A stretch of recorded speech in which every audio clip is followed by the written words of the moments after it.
जय श्री कृष्णा दोस्तों, व्यसना फैमिली में आपका स्वागत है। दोस्तों, इस बार शनि प्रदोष पर बहुत ही सर्वार्थ सिद्ध योग बनने जा रहा है, क्योंकि देखिए शनि प्रदोष व्रत है और दूसरे दिन रविवार के दिन मासिक शिवरात्रि। इस दिन हरि और हर के मिलन का दिन माना जाता है। बहुत ही सर्वार्थ सिद्ध योग बना हुआ है।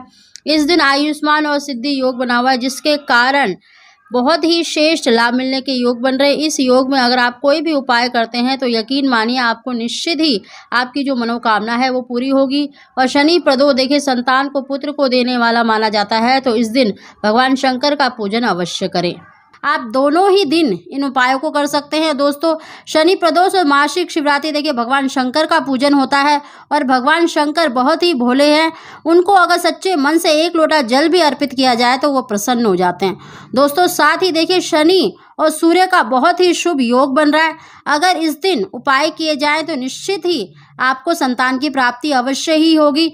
दोस्तों, उसकी जानकारी देने से पहले जो पहली बार मेरी वीडियो को सुन रहे हैं, प्लीज़ मेरे चैनल को सब्सक्राइब करें, बगल में बेल आइकन को दबा दें, जिससे मेरी आने वाली सभी वीडियो का नोटिफिकेशन सबसे पहले आप तक पहुंच सके। दोस्तों, हम जो उपाय बता रहे हैं आप दोनों ही दिन कर सकते हैं, क्योंकि शनि प्रदोष व्रत और मासिक शिवरात्रि भगवान शंकर का पूजन तो होता ही है। और शनि प्रदोष के दिन देखिए आपको शनिदेव का भी पूजन अवश्य ही करना चाहिए, क्योंकि शनिदेव का पूजन करते हैं तो सूर्य देवता प्रसन्न होते हैं और शनि और सूर्य का बहुत ही शुभ योग बन रहा है। अगर आप शनि प्रदोष के दिन अगर उनका पूजन करते हैं, उपाय करते हैं, तो आपकी कुंडली में जितने भी ग्रह दोष होते हैं वो भी दूर होते हैं। और साथ ही अगर आपकी देखिए कोख बंधी है, किसी कारण वजह से आपको संतान की प्राप्ति नहीं हो रही, तो आप शनि प्रदोष के दिन उपाय और पूजन अवश्य ही किया करें।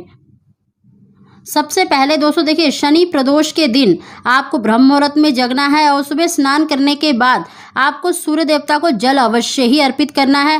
कहते हैं कि अगर सूर्य देवता को जल अर्पित किया जाए तो संतान प्राप्ति में जितनी भी रुकावट आती हैं वो दूर होती हैं। और शनि प्रदोष व्रत है और शनि और सूर्य का बहुत ही शुभ योग बना हुआ है। दोस्तों, शनिदेव सूर्य भगवान के ही पुत्र हैं। अगर आप उनसे प्रार्थना करते हैं तो निश्चित ही आपको संतान की प्राप्ति होती है, क्योंकि दोस्तों जो शनिदेव हैं देखिए ग्रह मंडल में और हमारे जीवन में बहुत ही महत्वपूर्ण स्थान रखते हैं।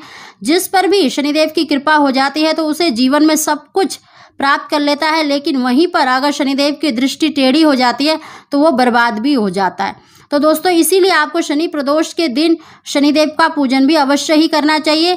दोस्तों, सुबह स्नान करने के बाद आप सूर्य देवता को जल अवश्य ही अर्पित करें और सूर्य देवता को जल देने वाले लोटे में आप थोड़ी सी रोली, शक्कर या गुड़ डालकर उनको जल अवश्य ही अर्पित करें और ओम भास्कराय पुत्रम देहि महातेजस्य धीमहि तन्नो सूर्य प्रचोदयात् इस मंत्र का उच्चारण कर सकते हैं। इस मंत्र का उच्चारण करने से देखिए आपको उत्तम संतान और पुत्र की प्राप्ति होती है। दोस्तों, हम जो उपाय बता रहे हैं वो संध्या के समय ही करना है और प्रदोष व्रत है और प्रदोष व्रत में प्रदोष काल में ही पूजन किया जाता है। अगर आप मंदिर जाने में असमर्थ हैं, देखिए इस समय पर आप नहीं जा सकते, तो आप अपने घर में ही, अगर आपके घर में शिवलिंग है, नहीं तो आप आटे का भी शिवलिंग बना सकते हैं तो और भी श्रेष्ठ है, क्योंकि आटे का शिवलिंग बनाकर उसका पूजन करने से भगवान शंकर अति शीघ्र प्रसन्न होते हैं। दोस्तों, आप भगवान शंकर का पूजन अवश्य ही करें। आप उनकी पूजा में पूजन सामग्री में चंदन, अक्षत, रोली, कलावा अवश्य ही लें। आप अपनी इच्छा अनुसार देखिए फल, फूल, भांग, धतूरा कुछ भी अर्पित कर सकते हैं। जो भी आपके पास सामग्री है उसी से आप पूजन करें।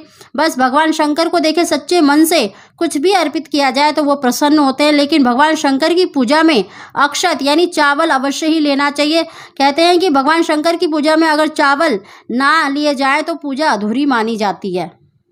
साथ ही दोस्तों, हम जो उपाय बता रहे हैं उसके लिए आप एक जटा वाला नारियल भी ले सकते हैं। अगर जटा वाला नारियल नहीं है तो आप शिवलिंग के बीज भी ले सकते हैं। शिवलिंग के बीज आपको 21 दाने शिवलिंग पर ओम नमः शिवाय कहते हुए अर्पित करना है और दूसरे दिन या रात्रि के समय ही उन बीजों को आप ग्रहण कर सकते हैं। अगर आपने जटा वाला नारियल लिया है, अगर उसमें से बीज निकल जाता है तो भी आप रात्रि के समय या दूसरे दिन गंगा जल से उसे ग्रहण कर सकते हैं। अगर बीज नहीं भी निकलता है तो दोस्तों आप नारियल को ही थोड़ा सा प्रसाद स्वरूप ग्रहण कर लें।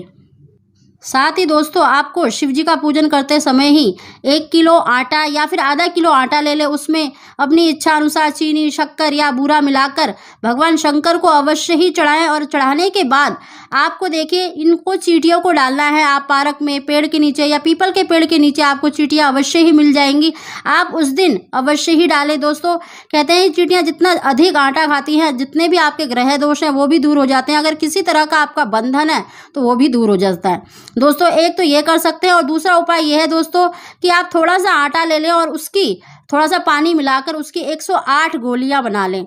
और उन गोलियों को अगर किसी तालाब में जिसमें मछलियां हो तो उसमें डाल सकते हैं, नहीं तो जो मछली का एक्वेरियम होता है उसमें भी डाल सकते हैं। लेकिन दोस्तों आपको एक गोली लेना है और ओम नमः शिवाय का उच्चारण करते हुए मछलियों को खिलाना है।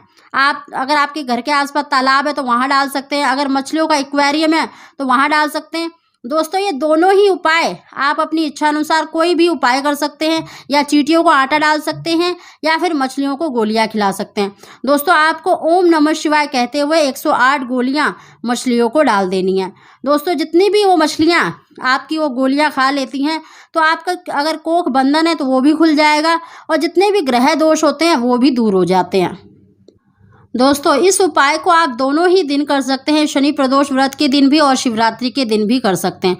और दोस्तों शनिवार का दिन है तो आप पीपल के पेड़ के नीचे एक अपने पितरों के नाम का और एक शनिदेव के नाम का दीपक अवश्य ही जलाएं। आप दोनों ही दीपक सरसों के तेल के अवश्य ही जलाएं, और पीपल की परिक्रमा लगा सके तो ओम नमो भगवते कहते हुए 7 परिक्रमा अवश्य ही लगाएं, और शनिदेव के नाम का दीपक अवश्य ही जलाएं, और शनिदेव ओम श्रम शनेश्चराय नमः कहते हुए आप दीपक अवश्य ही प्रज्वलित करें। दोस्तों ऐसा करने से जितने भी आपके ग्रह दोष हैं या आपके ऊपर किसी तरह का दोष है, कोख बंधी हुई है, तो निश्चित ही वो दूर होती है। दोस्तों अगर हो सके तो आप एक गुड़ की डली अवश्य ही ले जाएं और पीपल के जड़ में उसको अवश्य ही चढ़ा दें, और वहां पर सच्चे मन से अपनी कोख बंधन खोलने के लिए, संतान प्राप्ति के लिए अवश्य ही प्रार्थना करें। दोस्तों दूसरे दिन देखिए मासिक शिवरात्रि है, उस दिन भी आप इन उपायों को कर सकते हैं। दोस्तों जो अगर आपके घर में देखिए शिवलिंग है, पारा शिवलिंग है, तो उसका पूजन कर सकते हैं। अगर नहीं है तो आटे का शिवलिंग बनाकर आप उसका पूजन कर सकते हैं। आप एक थाली में शिवलिंग को रखकर उसमें पंचामृत या कच्चा दूध या फिर सिर्फ शुद्ध जल डालकर ही, या गंगा जल से स्नान अवश्य ही कराएं, रोल या अक्षत अवश्य ही चढ़ाएं। और साथ ही दोस्तों पूजा करने के बाद आप या तो अगर आपने शनि प्रदोष व्रत में चढ़ाया है, अगर नहीं चढ़ाया है तो आप मासिक शिवरात्रि के दिन भी जटा वाला नारियल और शिवलिंग के बीज 21 दाने अवश्य ही चढ़ाएं, और उनको भी आपको ग्रहण करना है। दोस्तों ये उपाय करने से आपको निश्चित ही संतान की प्राप्ति होगी। साथ ही दोस्तों अगर देखिए आपने आटे का शिवलिंग बनाया है या फिर आपके पास शिवलिंग है, तो थोड़ा सा जो शिवलिंग का जल होता है वो आपको अवश्य ही ग्रहण करना चाहिए। कहते हैं पति पत्नी दोनों मिलकर अगर आटे के शिवलिंग पर जो जल अर्पित करके उसको ग्रहण करते हैं तो उनको संतान की प्राप्ति अवश्य ही होती है। दोस्तों इस उपाय को करने से देखिए निसंतान को भी संतान की प्राप्ति अवश्य ही होती है। दोस्तों ये जो उपाय हमने बताए हैं ये दोनों ही दिन करें तो आपको देखना निश्चित ही लाभ मिलेगा। दोस्तों अगर आपको हमारी वीडियो, हमारी जानकारी पसंद आई हो तो इसको लाइक अवश्य करें।